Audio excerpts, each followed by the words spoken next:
If freedom is to survive and prosper, it will require the sacrifice, the effort and the thoughtful attention of every citizen.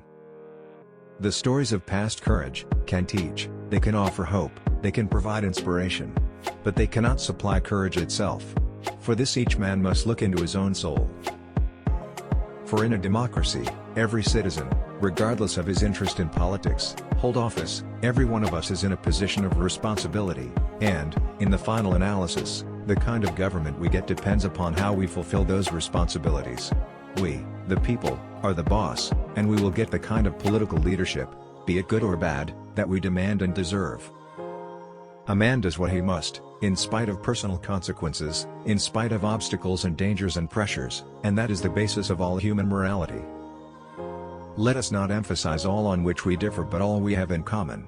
Let us consider not what we fear separately but what we share together.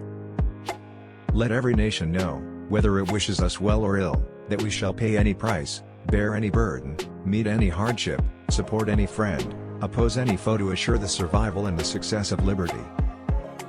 United there is little we cannot do in a host of cooperative ventures.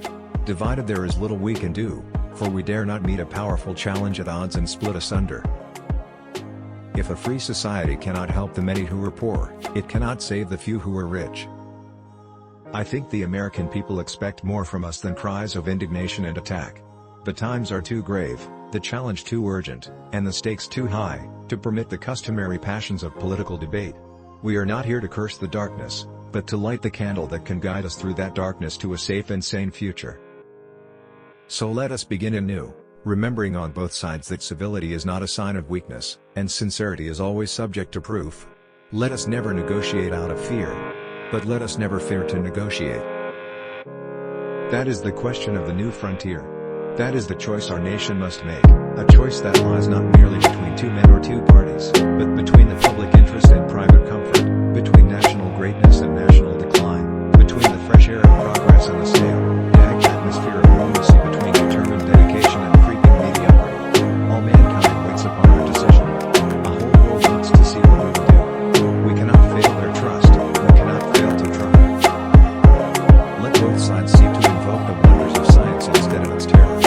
Together let us explore the stars, conquer the deserts, eradicate disease, tap the ocean depths and encourage the arts and commerce. My fellow Americans, ask not what your country can do for you, ask what you can do for your country. My fellow Americans, let us take that first step. Let us step back from the shadow of war and seek out the way of peace. And if that journey is 1,000 miles, or even more, let history record that we, in this land, at this time, took the first step. I have said that control of arms is a mission that we undertake particularly for our children and our grandchildren, and that they have no lobby in Washington.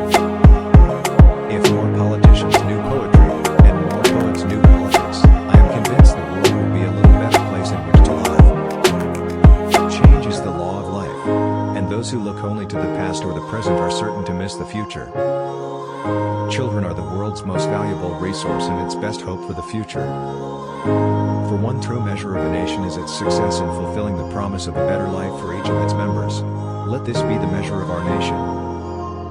I am certain that after the dust of centuries has passed over our cities, we, too, will be remembered not for victories or defeats in battle or in politics, but for our contribution to the human spirit.